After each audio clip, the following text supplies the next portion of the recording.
Hi everyone, welcome to today's GCSE Higher Revision video. There's 16 days to go into your first GCSE Maths paper, so keep up the hard work, you're doing really well.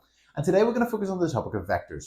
So we're going to look at column vectors, we're going to look at representing vectors on diagrams, we're going to look at showing if vectors are parallel to each other, collinear vectors and things like that. So vectors is a topic where you might get some straightforward questions, particularly the ones in column vectors are usually quite straightforward. But some of the ones with diagrams and proofs and things like that can be a bit trickier. So in this video, I highly recommend you go through it and also try the questions that I'm going to give you. So remember to press pause and try those questions. So let's get started. So here we've got a vector. So you can see this vector goes 1, 2, 3, 4, 5 squares to the right, and it goes 1, 2 squares down. If we wanted to represent this vector as a column vector, it would be 5, because it's 5 to the right, and then it goes 2 down to then be -2. So the number on the top of the column vector represents how many squares left or right. If it's positive, it's to the right. If it's negative, it's to the left. And the value beneath will be how many squares up or down. If it's positive, it'd be up. If it's negative, it'd be down. Think back to your translation vectors. Okay, so here's one for you to do. Here we've got a vector. Can you write it as a column vector? Okay, so this vector is going 1, 2, 3, 4, 5 squares to the left, so that'll be -5. And then it's going 1 square down, so that'll be -1. So if we wanted to represent this vector as a column vector, it'd be -5, -1. And that's it. And if you got that, well done. Okay, so now let's have a look at column vectors in a bit more detail. Sometimes we may be given column vectors such as A and B, and we're asked to work out things such as 2A or A plus B or B minus 2A and so on. So I'm going to go through these ones for you, and then I've got some for you to try. So here we've got the vector A equals 7 minus 2, and we've been asked to find 2A. So 2A would be equal to, just doubling these values because it's 2A, we're just multiplying the numbers by 2, would be 14, -4, because 2 times 7 is 14, and 2 times -2 would be -4. Okay, so we found 2A. Okay, next one, A plus B. So if we wanted to find A plus B, we would just take A, which is 7, -2. We would take B, which is equal to 1, 3, and then we just add them together. 7 plus 1 is equal to 8, and -2 plus 3 is equal to 1. So that means the vector A plus B would be equal to 8, 1, and that's it. And we found that just by adding the two column vectors. Okay, and our next one says to work out B subtract 2A. So we know what 2A is. 2A is 14 minus 4. If we didn't know what it was, we would double this one. And we're going to do B, which is 1, 3, and we're going to subtract 2A, which is 14 minus 4. So we're just going to do B subtract 2A. And then 1 take away 14 is equal to -13. And 3 subtract -4. Well, 3 minus -4 means we're going to do 3 plus 4 because we're subtracting a negative. And 3 plus 4 is equal to 7. And that'd be equal to -13, 7. And that's it. Okay, let's have a look at some for you to try now yourself.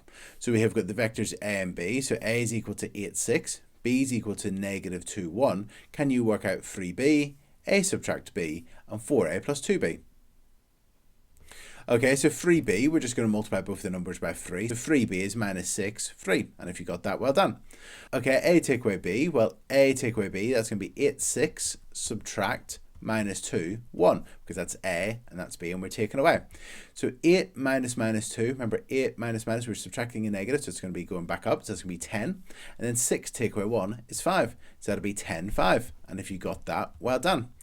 Okay, and our next one, 4A plus 2B. Well, let's find out what 4A is and find out what 2B is. So 4A, to find 4A, we're just going to multiply both of these numbers by 4. So that'll be 4 times 8 is 32, and 4 times 6 is 24. 2B would be what we get when we double both of these numbers. That'll be -4 and 2. And then we need to add them together. So we need to do 4A, which is 32, 24, plus 2B, which is -4, 2. And when we add these together, let's give ourselves a bit more room here. And when we add these together, 32 plus -4 means we're going to go down 4, so it's going to be 28. And 24 plus 2 is 26. So the answer would be 28, 26, 28, 26. And if you got that, well done. Okay, let's have a look at another column vectors question. So we've got that C is -2Q and D is equal to P, 3. And it says, given that 6D subtract C is equal to 26, 22, find P and Q. So feel free to press pause now and find the values of P and Q. Okay, so in this question, I'm first of all going to work out what 6D is. So 6D would be equal to, find it, we'll just multiply both of these values by 6. So 6 times P would be 6P, and 6 times 3 would be 18. So that's what 6D is, and C is obviously -2Q. So let's work out what our 6D subtract C would be equal to. So 6D is our 6P, 18, and C is subtract, and then C, which is minus 2Q. And let's work out what that is. So 6P subtract minus 2, well, we're minus and minus 2 means we're going to add 2 on, so that's going to be 6P plus 2. And then we've got 18 subtract Q, so that's then 18 subtract Q. So we've just worked out what 6D subtract C is. It's 6P plus 2. 18 subtract Q. But in the question we're told that's equal to 26, 22. So we've got that 6P plus 2 and then 18 subtract Q is equal to 26, 22. So that means that 6P plus 2 is equal to 26 and 18 subtract Q is equal to 22. So focusing on the top row, we've got that 6P plus 2 is equal to 26. So let's solve this and find P. So subtract 2 and subtract 2. On the left hand side, we're going to get 6P, and on the right hand side, we get that's equal to 24. And then if we divide by 4 and divide by 4, we get the P is equal to 4. So P is equal to 4, so that's 4. And then in terms of Q, we then know that 18 subtract Q is equal to 22. So if we take away 18 from both sides, so take away 18 and take away 18, we get that minus Q is equal to 4. And then changing the signs, we get that Q is equal to minus 4. And that's it. So we've worked out the values of P and Q. And that's it. If you got that, well done.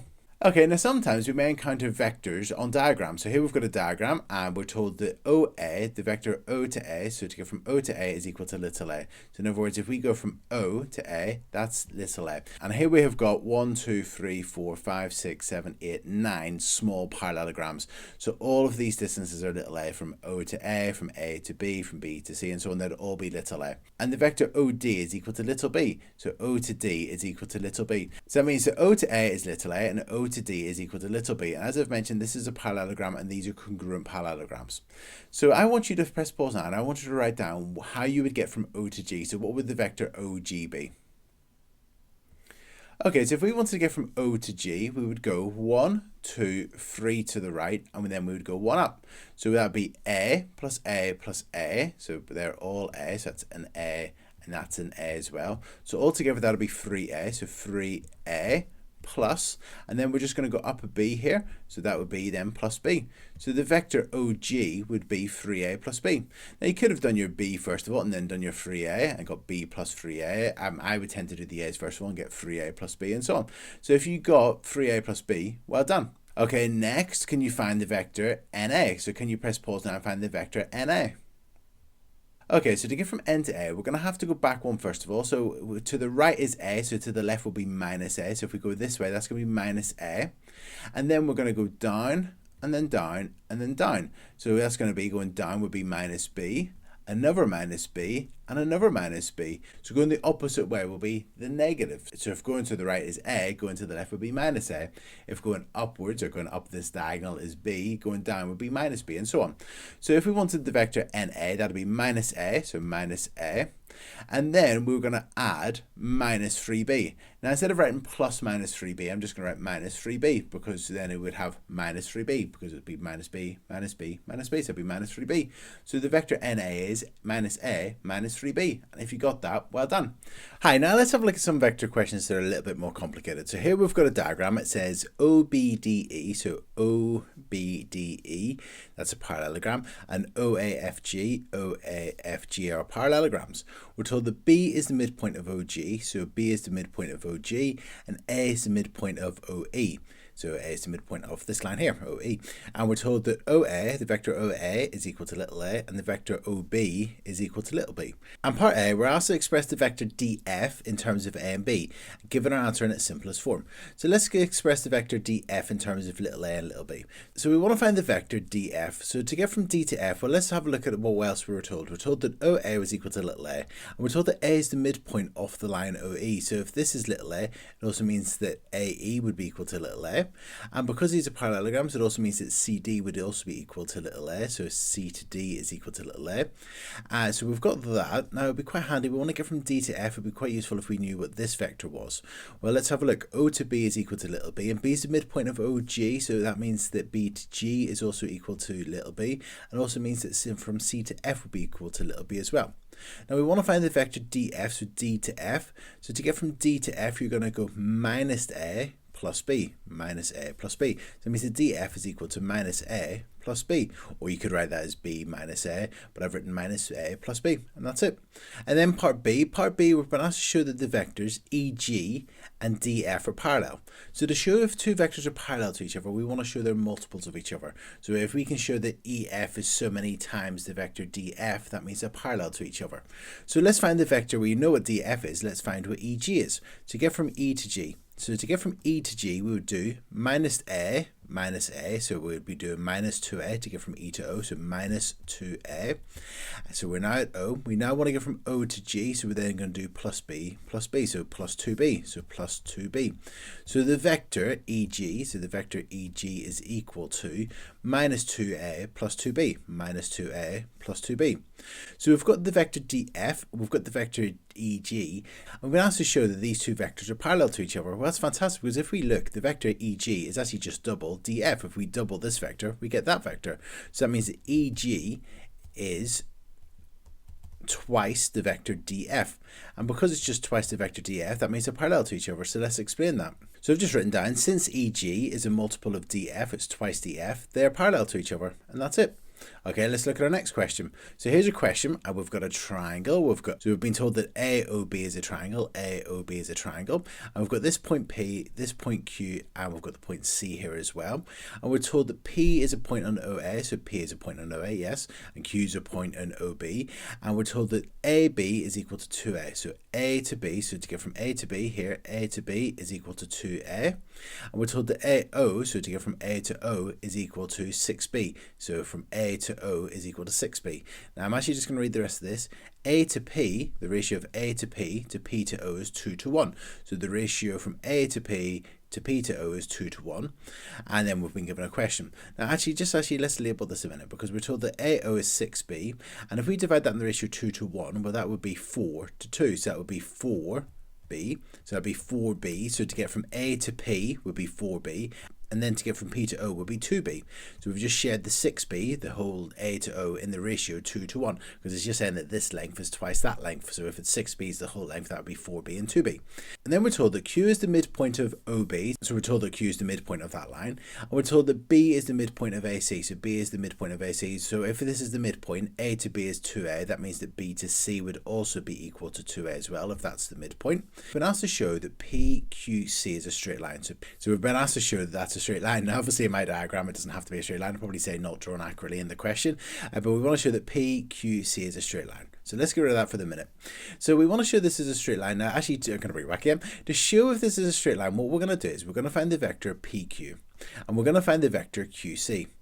And if we can show that PQ and QC are parallel vectors, and if they're parallel and they both pass through the point Q, so if we can show that PQ is parallel to QC, if they both pass through the point Q, that means it must be a straight line, because if you've got a parallel line and another parallel line and they both go through the same point, it must mean that it's a straight line.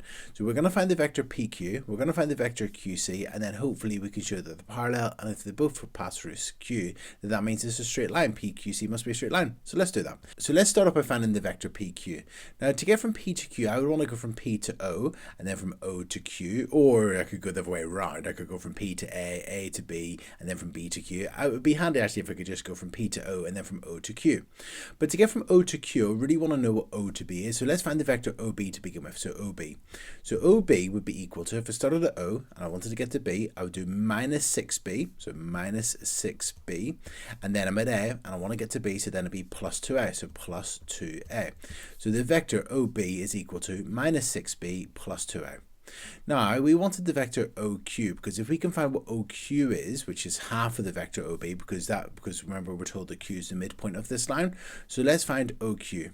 OQ is half of this vector because it's halfway along, so instead of going minus 6b plus 2a, we're going to go minus 3b plus a, and it would bring us to here. So it'd be half of this vector, so minus 3b plus a. So we've got the vector OQ. OQ is equal to minus 3b plus a. Now we want to find the vector PQ, so PQ will be equal to PO plus OQ.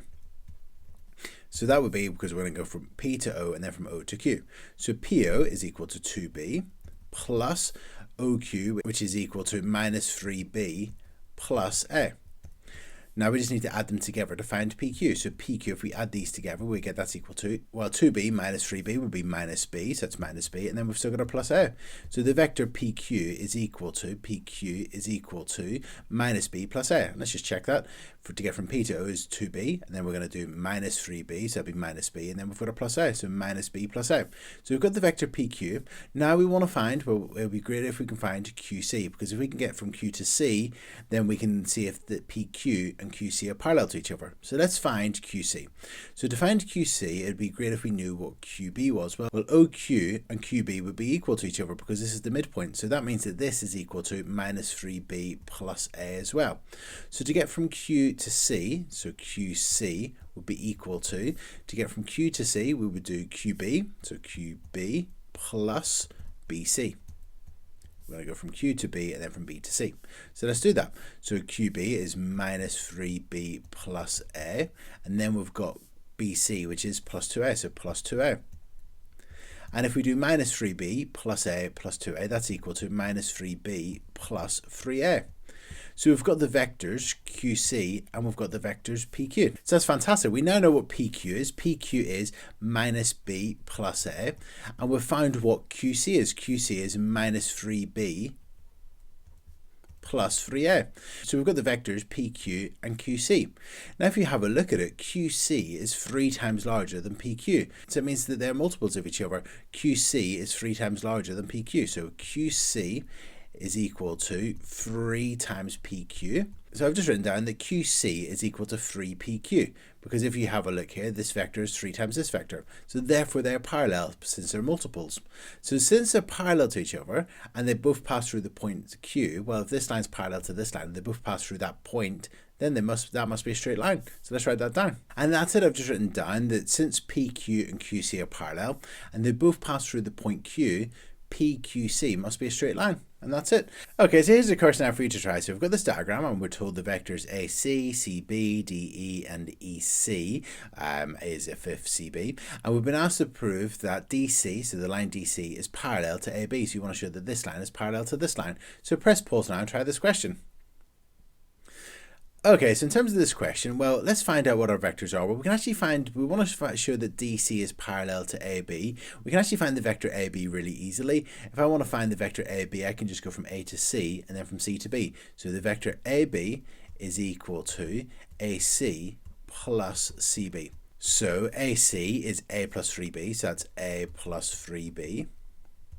We've got CB is equal to 2b minus a, so plus 2b minus a. And then if we simplify this, that's what AB is. So AB would be equal to a minus a, well, that's going to be 0. And then we've got 3b plus 2b, that's 5b. So that means that the vector AB is equal to 5b. So fantastic, we've found what AB is. Now we want to find out what the vector DC is. And I'm actually going to change color ink here just so we can see what we're doing here. So DC, we want to find out what DC is. Now we're told that DE is a fifth A, so from D to E is a fifth A, so a fifth A, so a fifth A from here to here. Now what would be great is if we can find what EC is, because if we can find what EC is, we can, to get DC, we can go from D to E and then from E to C. So we want to find out what EC is. Now we're told that EC is a fifth of CB. So CB is this, so we need to divide it by 5, because if we divide this by 5, we can find what EC is, because EC is equal to a fifth of CB. That's what we're told in the question, that this is a fifth of this. So that means that if we divide CB by 5, so if we do EC is equal to a fifth of, and instead of CB, I'm going to replace by what it is, so brackets 2b minus a. And then let's work out a fifth of that to find out what EC is. So EC would be equal to, a fifth of this would be, a fifth of 2b would be 2/5 b. And then we've got minus, and then a fifth of a would be a fifth of a. So we found out what EC is. So EC from E to C would be equal to 2/5 B minus a fifth A.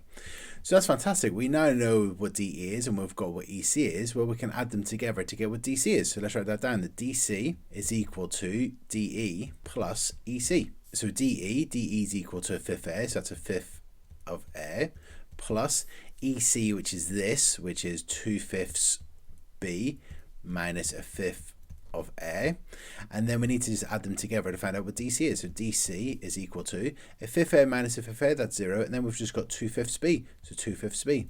So that's fantastic. We now know what the vectors A, B, and DC are, and we want to show that this is parallel to this, so we want to show that this line is parallel to this line. So this is just 2/5 B, or 0.4 B, and this is 5B. Well, you could just multiply this by something to get this one. You can multiply it by 12.5, so they're just multiples of each other. So let's explain that. And that's it. I've just written down that since AB is equal to 5B and DC is equal to 2/5 B, since they're multiples, DC and AB are parallel to each other. And if you got that, well done. And that's it. And that's it. So in this video, we've gone through vectors. I really hope you found it useful. It's one of those topics where, some of those proof questions can come up towards the end of the paper. So I'd highly recommend you practice the practice questions so that you build your confidence with this. And hopefully you can get it right and pick up full marks on those vectors questions. That'll be fantastic. In terms of vectors, if you've got the Corbettmaths revision cards, card number 86 is the revision card on vectors. That'll be really useful for you as well. So as I said, the 16 days to go to your GCSE maths exam. Keep up the hard work. Tomorrow at 3 o'clock will be the next video on YouTube, so tune in then and watch that video. And if you know anyone that will find these videos useful, feel free to share the videos with them, and hopefully they can catch up as well. So thanks for watching. I'll see you tomorrow. Cheers. Bye.